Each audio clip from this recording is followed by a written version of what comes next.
नमस्कार माझ्या लाडक्या दर्शकांनो, मी सुरेखा. सर्वांना माझी गोड उमा देऊन तुमचं स्वागत करते. चला तर मग उर्वरित कथेला सुरुवात करूया. कथेचं नाव आहे आईचा ठोक्या पाहायचा चावटपणा पडला खूप भारी, भाग 4. मी लगेच रमेशला म्हणाली, पुढे सांग नक्की काय काय झाले. रमेश घटना सांगू लागला. मी घरी माझ्या खोलीत खेळत होतो. तेवढ्यात ताईची एक मैत्रीण घरी आली. आई बाबा घरी नव्हते, ते बाहेर गेले होते. संध्याकाळी येणार होते. मला ताई आणि तिच्या मैत्रिणीचा मोठ्याने हसण्याचा आवाज माझ्या खोलीत येत होता. तेवढ्यात शिल्पाताईने मला हाक दिली. मी लगेच ताईच्या खोलीत गेलो. मी आत जाताच ताईने दरवाजा आतून बंद केला आणि मला समोर उभे राहायला सांगितले. माझे लक्ष ताईच्या मैत्रिणीकडे गेले. ती समोर खुर्चीवर बसले होते. ती सुद्धा ताईच्या वयाची होती. जवळ 24 वर्षाची, गोरी आणि खात्यापित्या घराची दिसत होती. तिने पोपटी रंगाचा पंजाबी ड्रेस घातला होता आणि सफेद रंगाची ओढणी होती. तिच्याकडे पाहिल्यावर जाणवले ती थोडी घाबरली होती. मला काही कळेना की काय होत आहे. ती ताईला हळूच आवाजात म्हणाली, नको, असं नको करू. ताई त्यावर म्हणाली, काही नाही होत रे, घरी कोणी नाही आहे, लगेच होईल, थांब जरा. दोघात काहीतरी कुसूर चालू होते. तेवढ्यात ताई खुर्चीवरून उठले. परत तिच्या मैत्रिणीने तिचा हात पकडून तिला बसवले. पण ताई ऐकण्याच्या विचारात नव्हती. ती उठले आणि तिला म्हणाली, थांब, एक उपाय आहे माझ्याकडे. शिल्पाताई उठली आणि तिने तिच्या कपाटातून एक काळ्या रंगाचे कापड काढले. ती माझ्या मागे आली आणि मला म्हणाली, काही बोलू नको, गप्प असाच उभा राहा. त्यानंतर ताईने तो काळा कापड माझ्या डोळ्यांवर पट्टी सारखा बांधला, म्हणजे मला काही दिसू नये. मग तिने अजून एक कापड घेऊन माझे हात मागे घेऊन बांधले. मला कळेना की नक्की शिल्पाताई काय करत आहे माझ्या बरोबर. तेवढ्यात ताईने माझे खांदे पकडले आणि मला पकडून भिंतीकडे टेकून उभे केले आणि म्हणाली, असाच उभा राहा, हलू नकोस. आता मला फक्त त्या दोघींचा आवाज ऐकू येत होता. मी गप्प काही न बोलता उभा होतो. तेवढ्यात ताई म्हणाली, निलिमा, खुर्ची घेऊन इथे ये.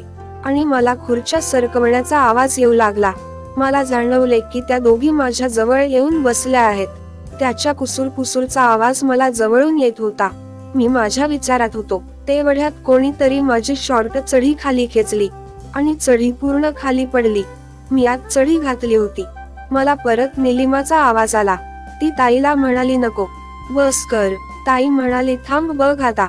आणि परत कोणीतरी माझी आतली चढी पकडली आणि ती पण खाली खेचून काढून टाकली आणि चढी सुद्धा खाली पडली.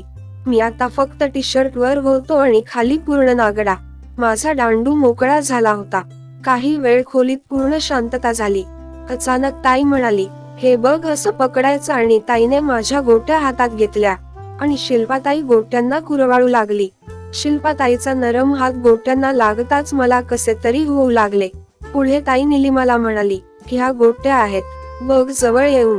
मी गोट्या कुरवाळत राहेन तर दांडू आपोआप ताठेल, बघ आता. आणि ताईने गोट्या हातात घेऊन कुरवाळायला सुरुवात केली. ताईच्या हाताच्या स्पर्शाने दांडू ताठू लागला. मला निलिमाचा आश्चर्यचकित होणारा आवाज ऐकू आला. निलिमा पहिल्यांदा दांडू जवळून पाहत होती. काही क्षणातच माझा दांडू पूर्ण ताठला. मग ताईने दांडू मुठीत धरला आणि निलिमाला म्हणाली, हा बघ, पुढे गुलाबी भाग आहे ना, त्याला चाठायचे असते. त्याने दांडू जास्त रेडी होतो. गुलाबी भाग दाखवत ताईने दांडू मागे पुढे केला. मग म्हणाली, आता जीभ लावून गुलाबी भाग चाठायचा. असं म्हणत ताईने तिची जीभ दांडूच्या टोकाला लावली आणि जीभ टोकावर फिरवू लागली. तिच्या जिभीच्या स्पर्शाने मी वेडा झालो. मी कमर हलवू लागलो. मला हलताना पाहून त्या दोघी हसायला लागल्या. काही वेळ चाठून झाल्यावर ताईने निलिमाला सांगितले, तू चाठ आता. निलिमा आधी नाही म्हणाली. शिल्पाताईने परत तिला बळजबरी केली आणि तिला जवळ बोलावले. ताईने दांडूवरून हात काढला आणि आता दुसरा हात मला दांडूवर जाणवला. निलिमाचा हात ताईपेक्षा लहान आणि जास्तच नरम होता. तिने घाबरत दांडू धरला होता. मग मला जीभ दांडूच्या टोकाला जाणवली. निलिमा सुद्धा ताईने केले तसे जीभ टोकाला घासू लागली. गोल गोल दांडूच्या टोकाला जीभ फिरवू लागली. काही वेळाने ताई म्हणाली, आता हळूच पूर्ण तोंडात घे. निलिमा घाबरत हळू दांडू तोंडात घेऊ लागली. तो दांडू मला निलिमाच्या तोंडात जाताना जाणवू लागला. निलिमाच्या जिभेला घासत दांडू अर्धा आत गेला. मग ताईने तिला दांडू आत बाहेर करायला सांगितले. निलिमा तसे करू लागली आणि तो दांडू निलिमाच्या तोंडात आत बाहेर होऊ लागला. मी तोंडून आवाज करू लागलो. निलिमा आता पूर्ण दांडू आत टाकायचा प्रयत्न करत होती. आता तिला पण मजा येऊ लागली होती. तिने हळूहळू गती वाढवली आणि जोर जोरात दांडू चोखायला लागली. काही वेळ दांडू चोखून झाल्यावर ताईने तिला गोट्या पण चाटायला सांगितल्या. ताई म्हणाली, आता दांडू मुठीत पकडून वर कर आणि गोट्या पण चाट. निलिमाने आता तो दांडू घट्ट मुठीत पकडला आणि वर उचलला आणि खाली मान घालून गोट्या चाटू लागली. मग ताईने निलिमाला सांगितले, एक काम कर, खुर्चीवरून खाली बस आता. आणि निलिमा खाली बसली आणि खुर्च्या मागे सरकवले. मग ताई निलिमाला म्हणाली, आता दांडू मुठीत पडकून जोर जोरात मागे पुढे करून हलव. निलिमाने मुठीत दांडू पकडला आणि जोर जोरात मागे पुढे करून हलवू लागली. मग काही वेळाने ताईने निलिमाला थांबवले. निलिमाने दांडूवरून हात काढला आणि मला उलटे फिरून उभे केले आणि निलिमाला म्हणाली, ही बघ अशी असते मुलांची पपई. दोन्ही हात ठेव पपईवर आणि दबाव. निलिमाने दोन्ही हात त्या पपईवर ठेवले आणि ती पपई तिच्या नरम हाताने दाबू लागली. ती पपई दाबत तिला कुरवाळू लागली. ती हसत होती. तिला पण आता खूप मजा येऊ लागली होती. ती पपई दाबत दाबत तिने एक हात माझ्या पायाच्या मधून घातला आणि त्या गोट्या पकडल्या आणि कुरवाळू लागली. अचानक गोट्या पकडल्या तर मी थोडा दचकलो. निलिमा पपईवर एक हात ठेवून खालून गोट्या कुरवाळत होती. दांडू पकडून खेचत होती. निलिमा दांडू खाली खेचत होते जणू गाईचे काढत आहे. काही वेळाने शिल्पा ताईने मला परत सरळ केले आणि निलिमाला म्हणाली, आता आपण दांडूतून सफेद पाणी काढूया. तुला पाहायचे होते ना सफेद पाणी कसे निघते, तुला दाखवते मी आता. शिल्पा ताई पुढे म्हणाली, दांडू हातात घट्ट धर आणि जोर जोरात मागे पुढे करून हलव. निलिमाने तो दांडू घट्ट धरला आणि जोर जोरात हलवू लागली. मी इथे ओरडू लागलो. मला आता सहन होत नव्हते. पाणी कधी पण निघणार होते.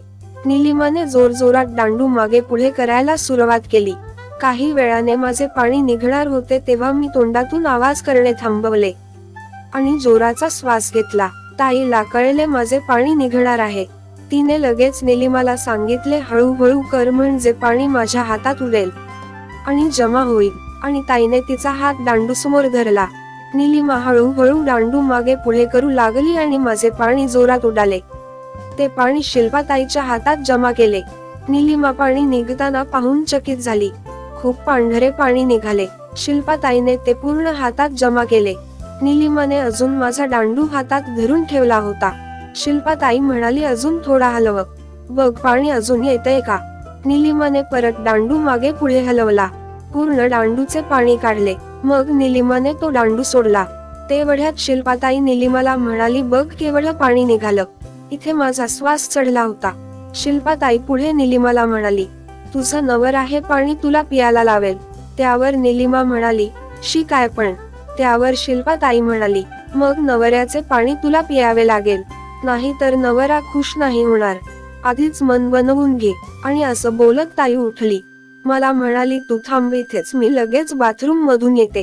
दोघे पण बाथरूम मध्ये मला असंच उभं करून गेल्या आणि हात धुवून आल्या. शिल्पा ताई निलिमाला म्हणाली, बघ परत लहान झाला आता, परत मोठा करायला हलवावे लागेल. म्हणत ताईने माझ्या डोळ्यावरची पट्टी काढली आणि माझे पाठी बांधलेले हात सुद्धा सोडले. डोळे उघडताच मला निलिमा समोर दिसली. तिच्या समोर मी नागडा आहे हे पाहून मला लाज वाटली. मी लगेच माझी खाली पडलेली चढीवर घेतली आणि तिथून बाहेर निघालो. मी माझ्या खोलीत गेलो आणि जमिनीवर झोपलो.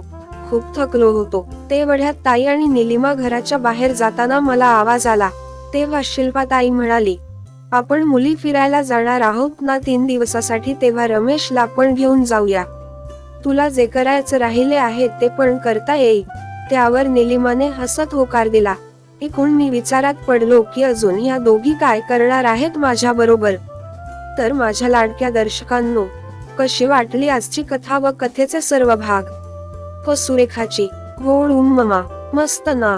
तर अशाच अनमोल कथांचा आस्वाद घेण्यासाठी चॅनलला लगेच सबस्क्राईब करा. भेटूया लवकरच अशाच एक नवीन कथेत. तोपर्यंत bye bye. Love you Uma.